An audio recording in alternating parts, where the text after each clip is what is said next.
Vem vadia, vadia, meu Deus. Vem vadia, vadia, meu Deus.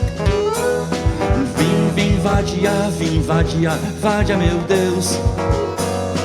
Vem vadia, vadia, meu Deus. Bonito é ter um amigo, bonito é ter um amor, bonito é ter um amigo, tem muito amigo para o bolo.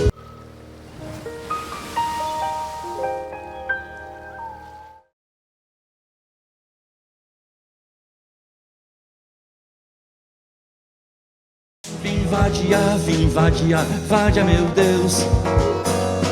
Vem vadia, vadia, meu Deus. Bonito é ter um amigo. Que maravilha! Obrigado Então, pelo convite.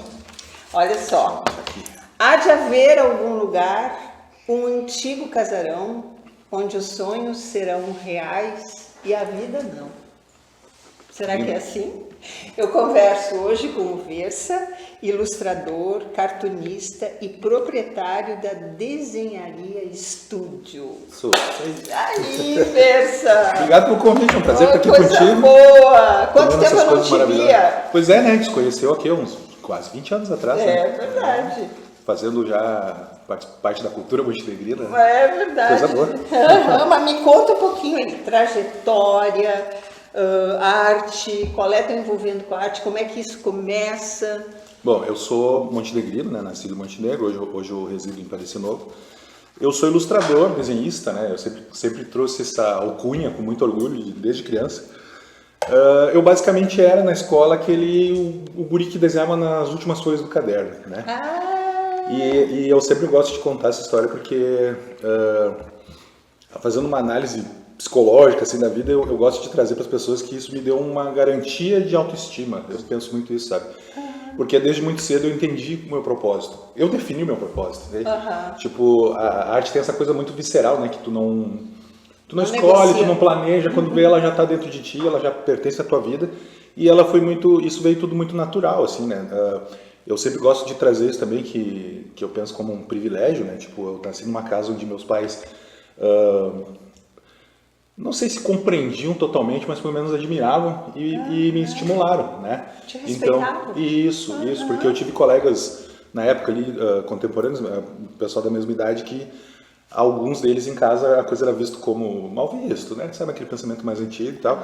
E eu tive essa sorte que em casa, eu sempre conto que minha mãe chegava à visita, ela mandava eu pegar os desenhos para mostrar para as visitas. Então já fui Isso já fazendo foi até te motivando. e um teste de me expor, entende? Essa coisa da timidez ali da adolescência também me ajudou a vencer também. E eu gosto de contar isso que muitas vezes me serviu como uma ferramenta social. Eu trocava de escola ou algo assim. Eu era um jovem um pouco tímido, né? Tinha um momento de timidez. E o desenho me ajudava a quebrar o gelo, a provocar assuntos, né? Quando eu vi que tava ninguém falando comigo, eu pegava e começava a desenhar escondidinho, tipo assim, né? O cara desenha meio que mostrando, assim, para mim alguém perguntar. Para alguém se interessar. Então isso para mim sempre foi muito interessante. Mas da trajetória, como tu falou, né? Eu cresci desenhando, gostava muito de desenhar. Eu dedico muito da minha carreira assim às coisas que me definiram. A minha mãe é uma pessoa muito fundamental, porque minha mãe sempre foi uma devoradora de livros. Minha mãe gosta muito de literatura, então minha casa sempre teve estantes enormes, cheias de livros. Então desde muito pequeno eu gostava de manusear, de ver as capas, de ver as ilustrações, né? Fora a leitura mesmo, que sempre me acompanha desde cedo, dessa questão de me apegar ao imaginário, de criar histórias, de ouvir histórias. Eu gosto hoje de ter uma expressão em inglês que pegou na moda, que é o tal do storytelling, né? Eu sempre gostei muito dessa coisa da roda de conversa, de ouvir os mais velhos contando causos, sabe? Eu era aquele cara curioso para ouvir. Sempre gostei muito da oralidade, da história contada, né? E os livros é nada mais do que o registro dessas oralidades. Então foi uma coisa que foi meio que indo junto, assim. E quando eu fiquei adolescente, que eu tive a fase de escolher algo para trabalhar, eu fui me aventurando em tudo que na época se oferecia. Eu comecei trabalhando em serigrafia, meu primeiro emprego foi fazendo arte para tecido também. E ali eu aprendi muita coisa de questões técnicas, mas paralelo a isso, naquela época, isso é importante eu falar, eu sempre fui muito fã de história em quadrinhos, sempre fui um grande leitor de história em quadrinhos. Né? De novo, minha mãe, ela tinha lá as toneladas de livro dela, mas ela como adulta, gostava de ler Maurício de Souza, a Turma da Mônica. Minha mãe gostava muito de ler o Urtigão da Disney, que era um personagem. Eu lembro do Urtigão. Gostava da Vovó Donalda, né? Então minha casa também tinha muitas histórias em quadrinhos. E como desenhista, rolou um casamento de ideias quando eu percebi que aquilo era feito por alguém. Né? Tem essa questão também, às vezes a gente consome produtos que a gente não faz ideia de como eles são feitos. E quando me caiu essa ficha de que aqueles desenhos, aquelas imagens que estavam ali dentro eram feitas por uma pessoa, aquilo meio que me explodiu a cabeça. Eu disse, cara, é o que eu faço. E aí eu comecei a tentar descobrir e me aprimorar de como chegar naquele ponto. Então, com 17 anos, eu fiz na época a gente chamava de fanzine, até trouxe que depois eu mostro aí, que eram revistas em quadrinhos feitas de forma artesanal, com xerox, bem estudantil, assim, né? E aí eu fiz na época e deu uma repercussão legal, assim, cidade pequena, aquilo virou assunto, a gente circulou na mídia local. E aí aquilo foi o start, assim, a partir dali eu resolvi que eu queria trabalhar com isso e fui buscando mais coisas. Mas a importância desse reconhecimento, com certeza. Desse outro, né? Que como o contexto. Como eu te falei, a questão até que eu te falei da autoestima, buscando uma palavra melhor, eu entendi uma identidade muito cedo, entendeu? Eu tive assim, tipo, eu posso até aprender outras coisas, fazer outras coisas, mas tudo parte do Daniel, o desenhista, e depois vem, né? Depois mais coisas vão se expandindo. E no ano 2000, o jornal Ibiaque da cidade fez uma seleção para chargista. Eles botaram lá um anúncio, né? Não diziam para fazer no jornal, né? Isso, na verdade, eles não anunciaram onde era. Eles botaram uma caixa postal, que é uma coisa pré-histórica, acho que não sei se existe, né? Que era para enviar 3 trabalhos, né, de charge, e que eles iam selecionar alguém. E eu tinha 22 anos na época. Eu mandei 3 trabalhos. Eu me lembro que na época foi muito, eu não tenho vergonha de falar isso, eu não tinha muita noção do que era charge, eu consumia sem saber o que era, como funcionava. E eu lembro que eu perguntei pro meu pai, que meu pai era muito leitor de jornal, eu lembro de memória, meu pai já é falecido, eu tenho memória dele lendo o jornal todo dia de manhã. E eu perguntei, pai, o que é charge? Aí ele pegou o jornal e me mostrou, daí na época era o Marco Aurélio, São Paulo, os grandes chargistas da 0 Hora. E eu já acompanhava, isso aqui que eu já gosto de ler e tal. E aí eu peguei e mandei os trabalhos, bem verde, assim, vamos dizer, né, bem sem saber o que ia acontecer. Fui selecionado e aí foram 17 anos publicando, né? No jornal da cidade. E eu tenho orgulho dessa história, dessa trajetória, porque eu comecei a fazer sem ter muita noção. Então eu fui aprendendo no processo. Então eu gosto de olhar os trabalhos hoje antigos, eu consigo perceber uma evolução, inclusive minha, sabe? De isso é maravilhoso, porque não deixa de ser um registro, uma cartografia. Claro, né? Claro, sim. E tu comentou, queria trazer essa para a pauta, tu comentou uma vez numa reunião que a gente estava junto dos escritores, né, de como a gente vê alguns trabalhos antigos e muda a nossa própria impressão, né? Eu acho isso fascinante, vou te dizer, porque isso para mim mostra o quanto a gente é um organismo vivo, né? A gente está se adaptando ao nosso habitat. A gente não vive no gerúndio, como é que é? A gente isso, vive, no como gerúndio. É que é isso? A gente vive no gerúndio. falando ali. Isso, a gente não participa, né? A gente está sempre aprendendo, sempre vivendo, sempre experimentando, né? Então, a gente é um eco do nosso tempo, né? Tipo, acho que o artista, ele faz um pouco disso. Eu sou formado pela UERGS em artes visuais, né? Então uma das coisas que eu lembro que a gente viu que dizia muito isso, que a gente fala, quando fala de imagens, a gente fala, vou fazer uma imagem realista, a pessoa já imagina uma coisa fotográfica. Só que para a arte, para a parte filosófica da arte, o realismo tem muito mais a ver com as simbologias que tu coloca no trabalho e elas estão totalmente vinculadas ao teu tempo. Então um exemplo, se tu for ler, deixa eu lembrar, o 1984 do George Orwell, ele escreveu em 1948. Então, tudo aquilo que tem como uma visão futurista, tu tem que colocar no contexto de um cara que estava em 48, um pós-guerra ali, né? Então, quando tu entende esse contexto, tu consegue perceber muito mais camadas naquele trabalho do que simplesmente um entretenimento ou uma história que estão me contando, né? Então, eu acho isso muito bacana, de a gente entender nossa posição no tempo e como aquilo foi importante para ti ou não foi importante para ti naquela época, e a gente tem que estar aberto à mudança e evoluir, né? Então, eu vejo aquele teu pensamento a respeito disso, ele foi muito infectado pela internet, pelas redes sociais, porque a gente começou a deixar um registro ali. Então, teus pensamentos antigos ficam registrados, aí daqui a pouco, 25 anos depois, tu tem que justificar entende? Então, acho que isso é uma pauta legal para as pessoas trazerem para a conversa, né? Porque a gente está em constante evolução. Eu acho que esse é o grande papel de uma pessoa que se entende como um ser inteligente, né? É saber que nunca está pronto, né? Até porque tem certas coisas, eu acho que tu está falando também dessa estrutura que nós somos enquanto corpo, ideias, né? Que nos constituímos num espaço e tempo. tem coisas que a gente não pode dizer que a gente não pode dizer que a gente não é machista, porque é algo estrutural. A gente não pode dizer que a gente não é racista, Com porque certeza, é algo estrutural. com certeza. Né? Perfeito. Eu falo por mim, como eu te falei, eu comecei a fazer, eu tinha 22 anos de idade. Entendeu? Vamos ver as coisas. Minha experiência, ela era bem curta, vamos dizer assim, né? Depois tudo foi mudando, a forma de pensar.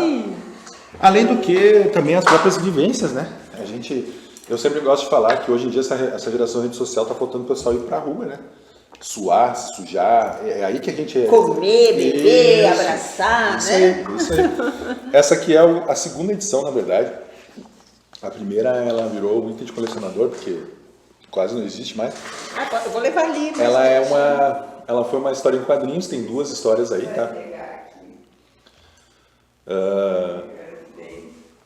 Essa é de 97, essa revistinha. Isso aqui ela é... Nós tínhamos 17, 18 anos, então como eu estava te falando que a gente meio que ecoa as coisas, né? Era bem na mente que eu tinha na época, eu e meus amigos, era um grupo de amigos. Então a gente fez a primeira história, ela é um thriller, né? É uma história de serial killer que acontece em Montenegro, acontece alguns assassinatos e tem um investigador e um policial, e aí a gente colocou algumas figuras conhecidas, figuras folclóricas da cidade, pontos turísticos, tem a Estação da Cultura, tem o frigorífico Renner. Então a gente ambientou a história aqui na cidade. Olha que riqueza que tem, até para pensar a identidade né, dos montenegrinos, então, da cidade. Antes, na conversa anterior, também a gente falou disso, né? De por que o artista ele acaba homenageando. Existe na arte esse termo, né? Se não me engano, é cartografia. É quando o teu lugar faz quem tu é, né? Então, tu te constitui ali, né? Eu tive a experiência na minha vida, eu nasci em Montenegro, vivi a maior parte da minha juventude aqui, mas com 24, 25 anos eu fui morar em Porto Alegre. E aí eu lembro que até hoje, minha esposa, a gente conversa isso, a gente morou um período em Porto Alegre para ter certeza que a gente gostava de morar no interior, entendeu? Porque de novo, a tua identidade é montada a partir disso, eu gosto muito de pensar, hoje eu penso assim, eu sou um cara que eu gosto, agora que eu amadureci, né? De novo, aquela coisa que a gente muda. Eu dou muito valor pro silêncio. O silêncio para mim é um templo sagrado, sabe? E até meus 20 e poucos anos eu adorava o barulho, né? Tu vê como uma coisa muda. Então o interior tem essa vantagem, né? Eu gosto de dizer, hoje meu ambiente criativo ele é envolto de canto de passarinho, não tem barulho de caminhão passando. Mas isso, é o lugar onde tu sonha. Exato, né? exato. O lugar onde tu cria. E como é que tu acha que tu vai sonhar se tiver um som atrapalhando ao fundo, né? Eu acho que esse é o problema, né? E eu acho que tem uma questão aí também, nós vamos filosofando longe, né? O mundo moderno hoje ele é muito invasivo, né? Eu sempre falo isso, eu gosto de barulho, mas quando eu quero optar por esse barulho, não que eu sou obrigado a ouvir esse barulho dele. E eu acho que a gente ainda viveu coisas que a gente tem esse discernimento. Eu não sei se as gerações agora têm o discernimento do quanto isso se atravessa na capacidade de criar, de cada um. Hoje o assunto muito conversado a respeito de artes visuais, principalmente, que é da minha área, onde eu estudo mais, trabalho e outras coisas que nós vamos comentar aí, se fala muito essa questão hoje as inteligências artificiais chegaram e a galera começou a questionar que a máquina vai se tornar o homem. Esse é o grande risco. E eu tenho um medo que eu comecei a perceber que é o contrário. Eu estou com medo da maquinização do homem. Por causa disso, porque o nosso sistema de vida está sendo tão binário, tão esquematizado, que ele está meio que sufocando as camadas que nos fazem ser humanos, né? Então, isso tem a ver com a velocidade. Eu vi uma vez um especialista falando sobre isso. A máquina ela vai pensar e fazer melhor que a gente, ponto. Mas a gente quer isso, a gente precisa disso. Tu entende? Tem coisas que a gente não precisa fazer tão rápido. A graça é justamente fazer devagar, é fazer com tempo. Eu vou dar um exemplo da minha parte aqui, eu ouço isso muito hoje, né? Eu sou um ilustrador, eu vivo de desenho, eu vendo meus desenhos, e a gente sentiu esse impacto, porque antes tu tinha um médio e pequeno cliente ali que te comprava algumas coisas, que hoje não compra mais porque já existem ferramentas que geram essa imagem. Eu no começo me preocupei e tal, depois eu meio que me desgrilei, né, vamos dizer assim, e até uso algumas, porque, de novo, são ferramentas, a gente tem que entender como são usadas as ferramentas.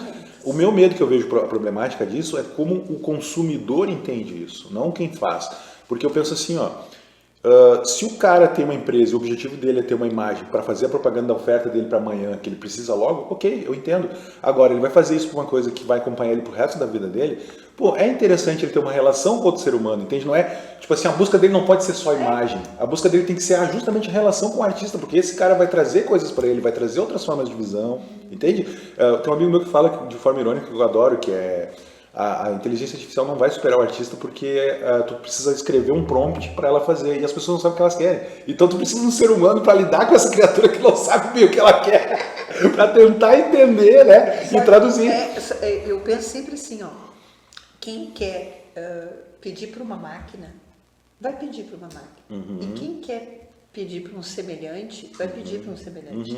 Porque na verdade o que um artista passa não é a coisa. Isso, o que o artista é o processo. passa a falta de alguma coisa. Ótimo. Não é?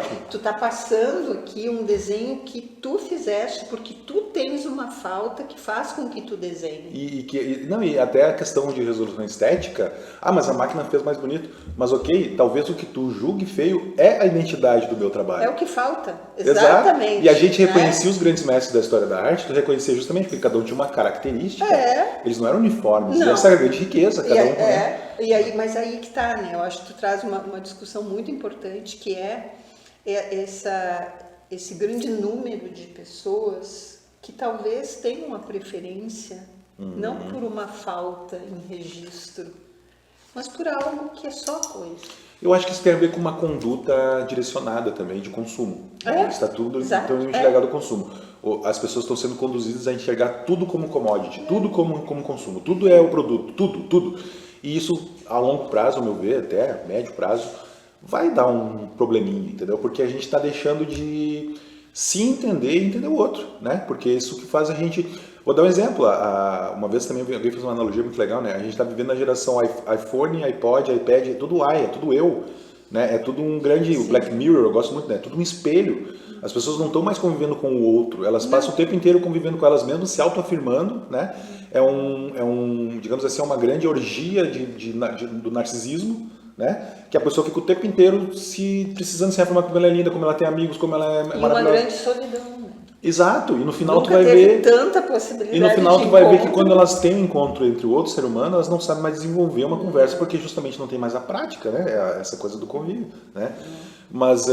Mostra mais aí. Vamos lá. Bom, voltando lá. Minha experiência como chargista... Eu quero saber das tuas coisas aí. Aí, vamos acelerar um pouquinho a história. 17 anos fiz charge no BI, em paralelo eu fui trabalhando com ilustração, vamos dizer assim, corporativa, para empresas, né? E também editorial, que eu entrei nesse universo aí em 2000 Meu Deus, o tempo está passando, acho que foi 2005, eu fui convidado por causa eu lancei um livro de charges em 2007 e 2009, depois eu confiro as datas, tá? Mas alguns anos depois eu fui convidado para ser patrono da Feira do Livro Montenegro e isso me colocou em contato com alguns escritores, como aqui está na minha frente. Sim. E aí eu fiquei amigo desses escritores e comecei a ilustrar livros para eles. Aí foi um outro universo que eu descobri que eu me apaixonei, né? Que é tão importante, né? E eu acho que tem a ver com aquela coisa de tu juntar a fome com a vontade de comer. Como eu era um consumidor de poesia, eu gostava, então a ilustração, eu gosto muito tem duas frases que eu gosto de caras famosos, né? O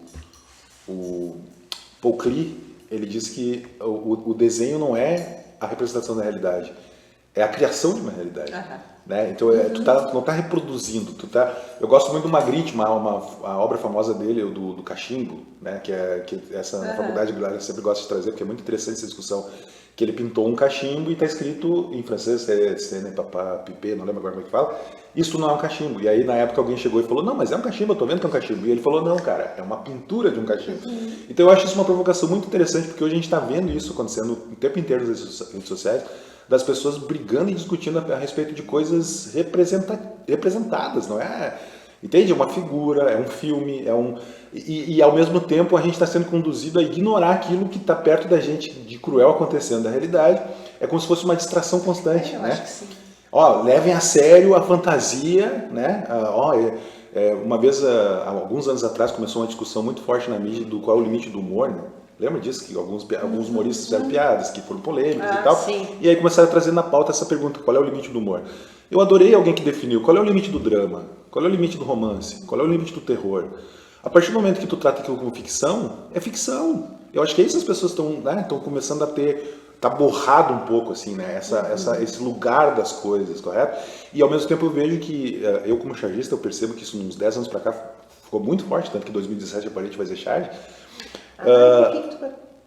Eu não tenho uma resposta certa, mas eu suspeito que foi por questões políticas. Eu fiz uma charge que incomodou e mexeram os pauzinhos para...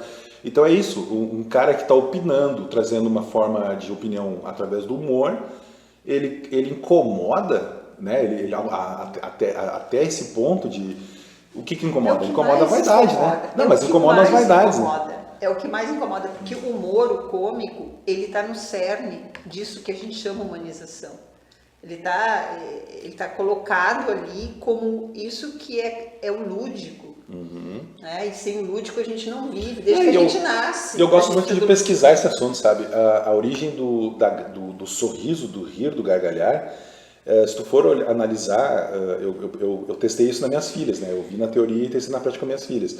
A gente tem um instinto natural do choro. A criança, ela se manifesta fome, frio, medo pelo choro, que é aquele grito, né?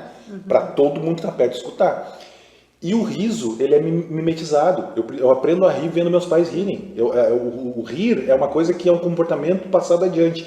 E quando tu vai ver isso no mundo animal, eles viram nos chimpanzés, o chimpanzé, ele sorri, ele mostra o dente como um movimento de desconforto. É quando ele faz algo errado no bando e o alfa olha para ele com reprovação, é o sorriso amarelo, na verdade é como se ele estivesse mostrando os dentes de raiva, mas sem muita confiança, entendeu? Tipo assim, ó. E aí nós humanos, pela nossa inteligência, a gente converteu isso a uma reação de êxtase. Transformou isso, e se for ver, tornou mais sociável. E o grande barato que eu vejo no humor, que é muito parecido com o da arte, ele nem sempre é com uma boa intenção. A gente ri de nervoso, correto? A gente ri de coisas desconfortáveis, né? Então o riso, a gargalhada, ela se tornou um manifesto orgânico, posso dizer assim hoje, de algo que tu não sabe explicar muito direito, que foi o que sempre me fascinou. Uma vez um professor dos antigos me falou isso também, no caso da charge do cartoon. O valor dela é na sacada. Tu ri da sacada, tu não ri do... Tu sabe muito mais que eu sobre isso. O Freud falava dos xistes, né? Que é, tu pode rir de deboche, tu pega uma minoria, tu pega uma falha e tu aponta. Isso é o riso fácil, isso é o humor covarde, né? O humor bacana é aquele que tu ri da surpresa, né? Quando tu é pego de surpresa. É o que surge sem... Costa na tua cabeça, como é que esse cara pensou nisso, né? Até queria homenagear falecidos agora, esse mesmo Jaguar e Luiz Fernando Veríssimo eram um mestre disso. Mestres, são os caras que foram minha influência no começo lá. Sabe? Eles te motivaram, né? As cobras do Luiz Fernando. Eu tenho uma história legal para falar sobre isso. No falecimento do Veríssimo, até eu quis postar, não acabei não postando, porque também se tiver tempo eu vou falar sobre isso, não gosto muito dessa vida online.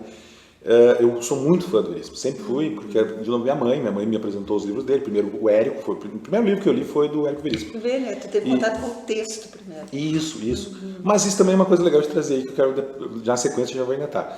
E aí eu lia muito o Velociraptor do Veríssimo, e aí uma vez ele veio tocar com a banda de jazz aqui em Montenegro, e eu estudava na UERGS, eu estava em aula no mesmo dia. E eu estava nervoso porque eu tinha uma prova, e eu queria ir lá ver e não pude, porque eu estava no mesmo horário de aula. E eu levei todos os meus livros que eu tinha dele para ele autografar. E aí eu lembro que quando terminou a aula, eu estava assim, olhando para o professor com ódio, termina essa aula. Aí quando terminou, eu corri lá pro teatro, cheguei lá, tava a porta aberta, todo mundo já tinha saído embora, e eu disse, meu Deus.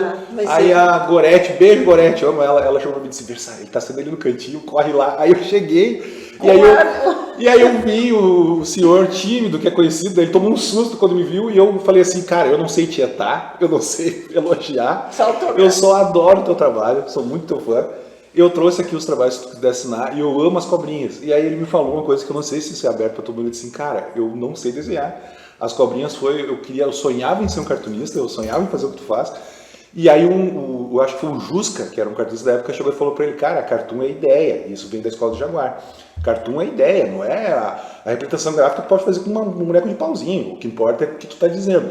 Então tu treina um desenho simples, infantil, que tu consiga repetir e te aventura. E aí ele fez a cobrinha, que era a única coisa que ele conseguia desenhar. Basicamente era isso. E é genial, É genial. Mas o que tu falou mesmo antes do que eu comecei primeiro com as palavras, né?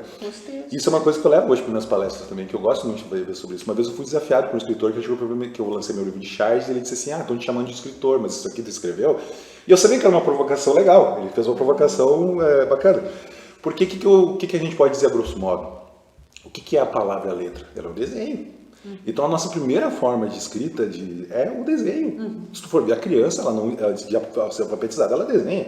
Ela está tentando colocar no papel ideias, imagens, coisas, né? Sim. Verbos, figuras, expressões, né? O texto então, é um desenho é um e texto. o desenho é um texto. É um texto.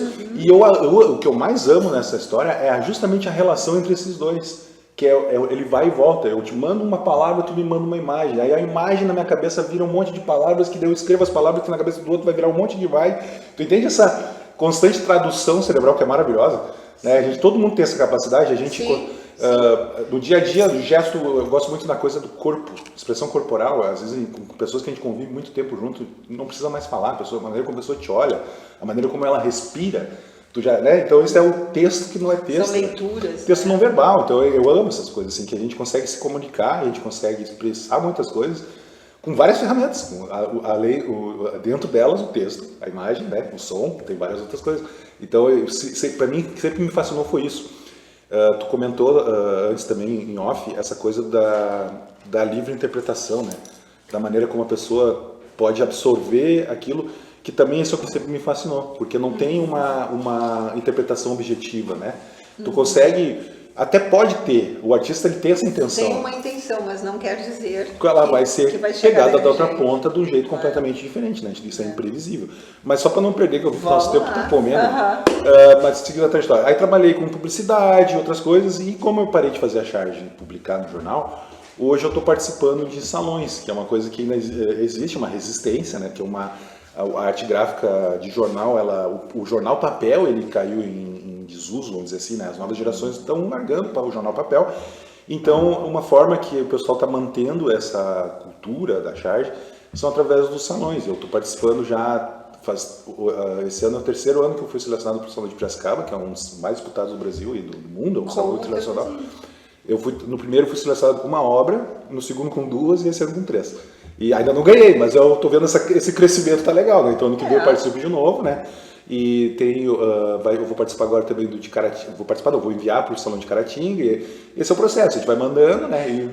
É um pertencimento, né? Claro, tá falando claro. Desde o início aqui, do teu pertencimento. Essa aqui foi a primeira desse processo, eu ganhei o Salão da 0 Hora em 2015, o Cartoon ZH, eu tirei o primeiro lugar com essa charge aqui, tá? Que é o Cupido foi embora. Um casal num jantar romântico, cada um no celular e o Cupido abandonando. E aí o que eu gosto de contar, isso aqui é baseado numa história real.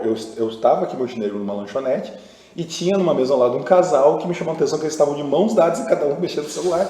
E aquilo... Não estavam se falando pelo celular nem... E aquilo me deu uma sensação que eu olhei assim, meu Deus, eles estão tão perto e tão longe. Só a mão tá lembrando que eles estão juntos, sabe? E aí aquilo me deu um troço assim, cara, que coisa mais maluca que nós estamos virando, né? A gente tá um na frente do outro, ao invés de eu estar aproveitando a presença dessa pessoa.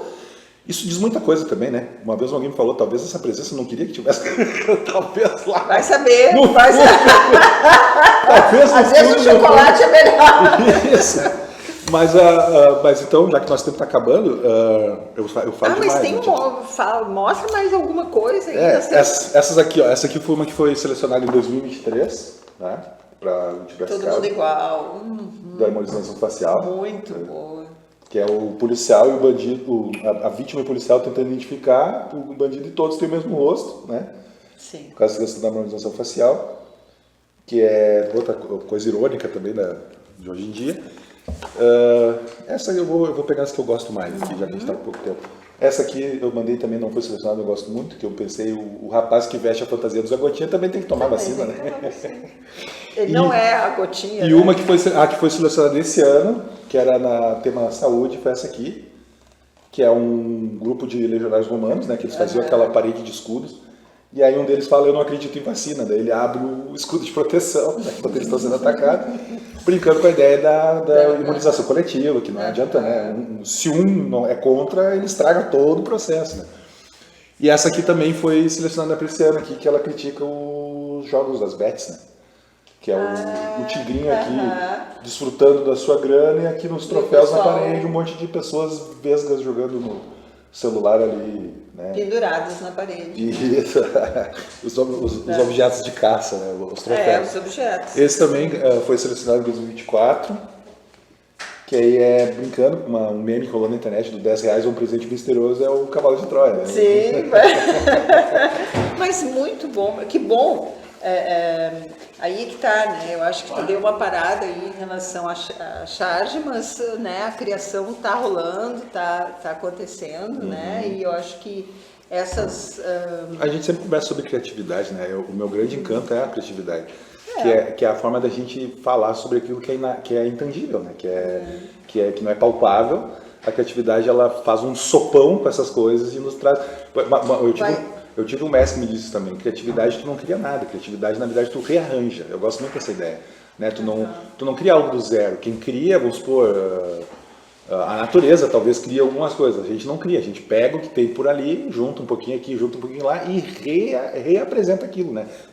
Primeiro tu destrói para reconstruir. Não se inventa a roda, mas a gente faz ela. Isso, ela faz de outras formas, outras cores, outros usos, né? Versa. A gente podia ficar aqui, mas nós vamos fazer isso, né? Eu vou estar na Feira do Livro, tá? Eu tinha anotado, mas não vi também, eu não lembro os dias exatos, agora eu vou estar com 2 oficinas lá, quem quiser aparecer.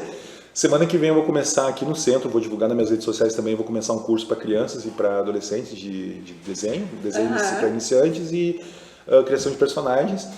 E continuo participando de salões e também trabalho com quadrinhos corporativos, que é usar a ferramenta da história em quadrinhos para passar recados de empresas, assim, uso de sistema de segurança, uso de equipamentos, essas coisas assim, que é uma forma da gente também atingir um público maior e né, pegar o filho dos funcionários da empresa. É um trabalho bacana de relações públicas, assim. Tá bom, muito obrigada. Vamos brindar com um cafezinho Vamos então lá. E eu espero te receber de novo. E essa meia hora passou para 5 minutos, né? Parecia, muito Beijo pra obrigada. todo mundo. Tchau. Debate. Vadia, meu Deus. Vim, vadia, meu Deus. Bonito é ter um amigo, bonito é ter um amor, bonito é ter um amigo, tem muito amigo para o bolo. Vim, vadia, meu Deus. Vim, vadia, meu Deus. Vim, vadia, meu Deus. Vim,